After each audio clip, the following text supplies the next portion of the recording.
Fala aí, rapaziada do terceiro ano do Camões, beleza? Então vamos lá gravar agora nossa segunda aula a respeito do assunto população.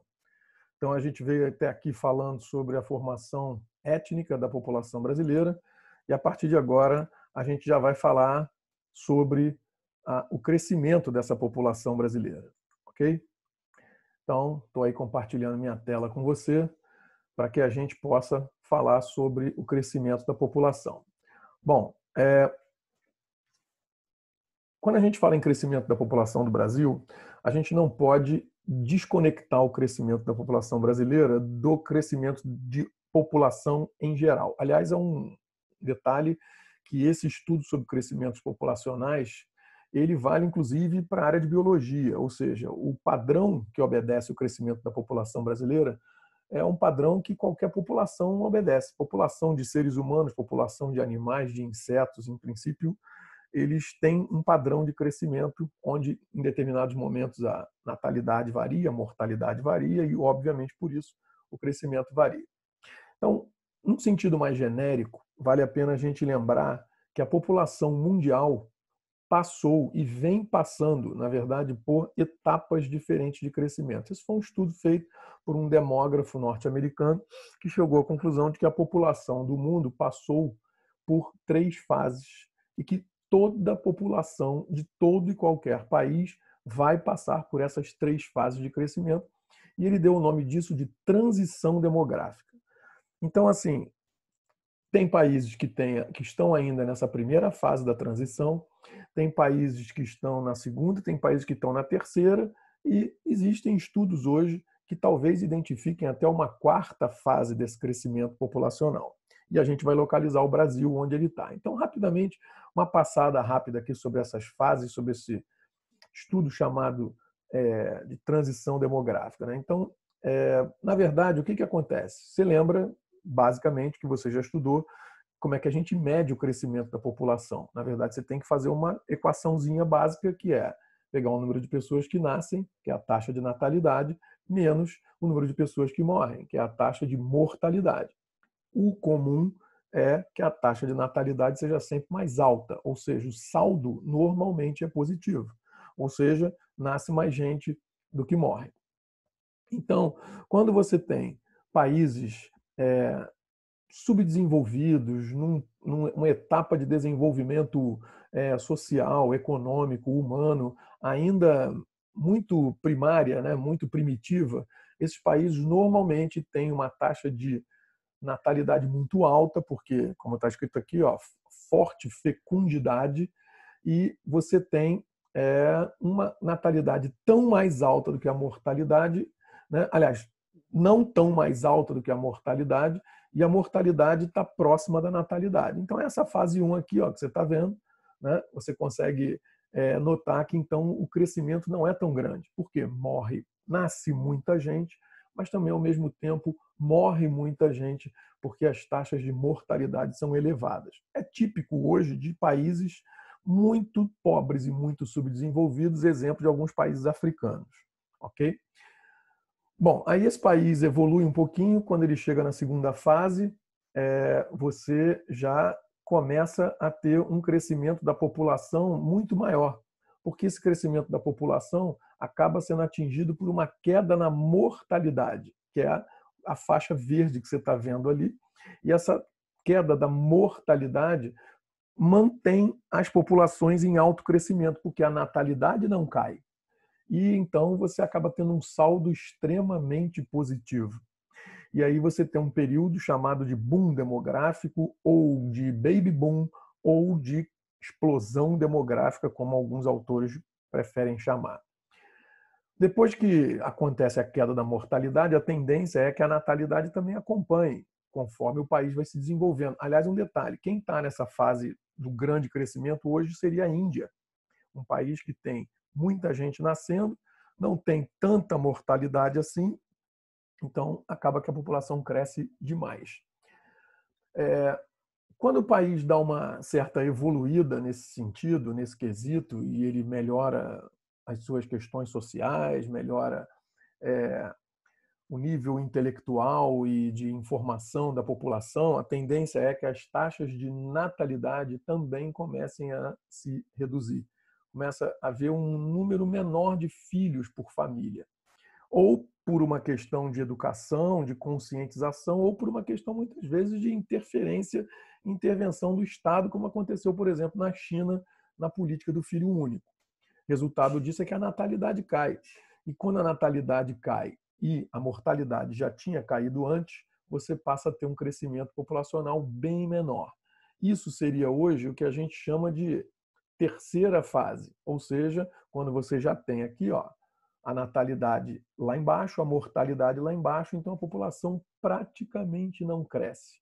Isso hoje é típico de países desenvolvidos, países da Europa Ocidental, Canadá, Japão, são países, inclusive, que estão começando a notar que isso não é exatamente uma boa solução. Por quê? Não há renovação de população, tem muitos idosos, poucos jovens, esses jovens daqui a pouco serão os adultos e vai faltar mão de obra, mas isso é uma questão mais para frente. Existem autores dizendo que existe uma possível quarta fase, que é aquela em que alguns países europeus já estão entrando, que é a fase na qual a natalidade continua lá embaixo, mas pelo número tão elevado de idosos, a mortalidade cresce. Então você começa a ter um saldo negativo, ou seja, a taxa de mortalidade começa a ficar mais alta do que a natalidade. Ou seja, tem mais gente morrendo. Significa que você começa a ter um crescimento vegetativo negativo.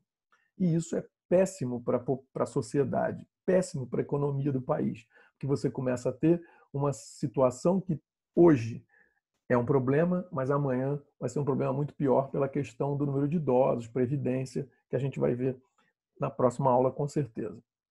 Bom, o que acontece em relação ao Brasil especificamente? O Brasil é um país que a gente poderia identificar que ele hoje, isso aí é um gráfico de crescimento, histórico do crescimento vegetativo ou natural no Brasil, você vê que ele hoje já está caindo, né?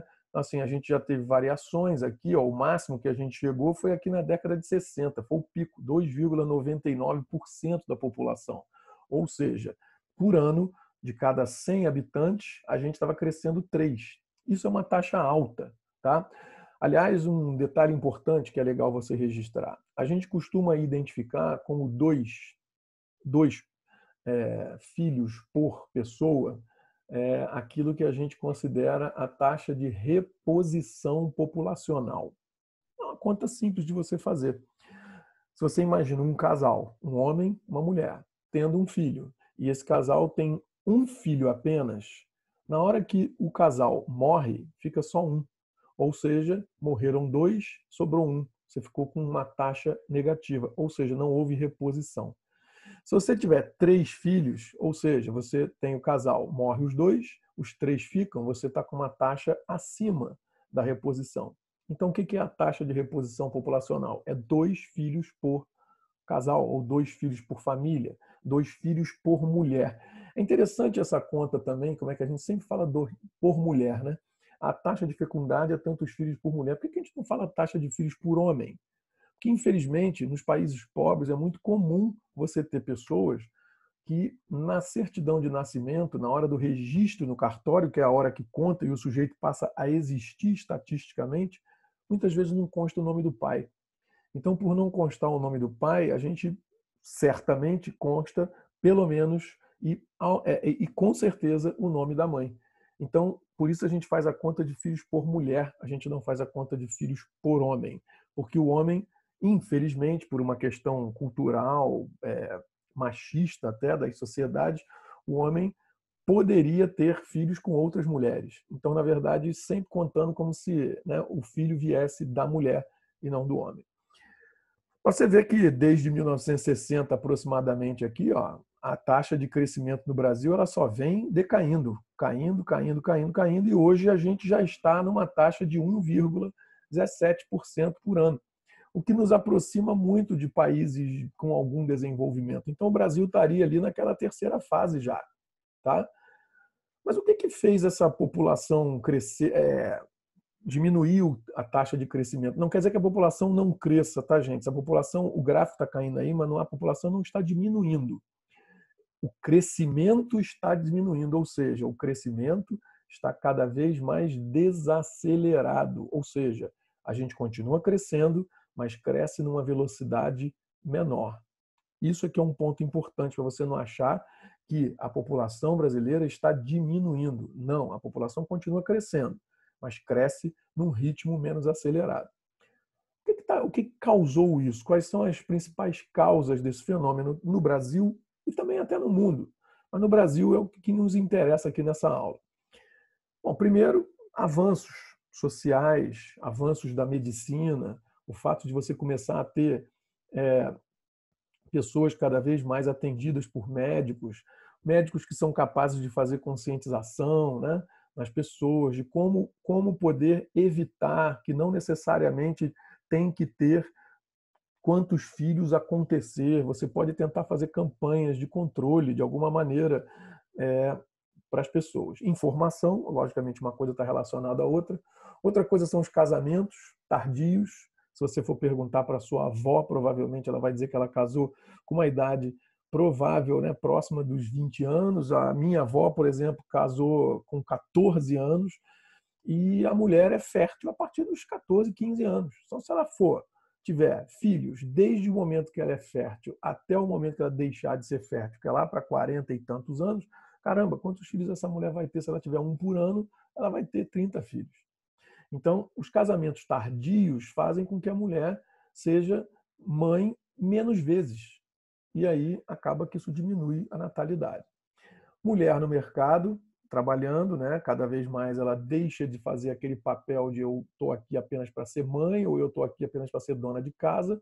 E ela trabalhando, ela começa a fazer opções. Puxa vida, então eu não posso ter 3, 4, 5 filhos. Eu vou ter apenas um ou vou ter no máximo 2, que é o que nós temos condição de segurar as pontas aqui para eu poder também ter a minha profissão e a minha carreira. A urbanização faz o número de pessoas diminuir, porque é comum na cidade o filho ser mais caro, né? E o filho não é usado como mão de obra. Então, na cidade, as pessoas tendem a ter menos filhos do que nas áreas rurais. Conforme o país vai se urbanizando, a tendência é a natalidade cair. E, por último, o custo de formação do indivíduo, que é um cálculo que ninguém faz exatamente na ponta do lápis, mas a gente tem uma noção do quanto que custa criar um filho desde o momento que ele nasce até o momento que ele se torna adulto e, consequentemente, independente. Já foi feito várias contas aí. A última que eu vi é de que um filho de classe média, né? Classe média média, classe média alta, ele tem um custo aproximado desde o momento que ele nasce até o momento que ele se torna independente, de aproximadamente uns 2 milhões, levando em consideração tudo que ele custou, tudo que ele gastou. Então pensa bem se você está valendo tudo isso como aluno. Valeu? Próxima aula a gente fala aí sobre a estrutura da população brasileira. Um abração, tchau, tchau.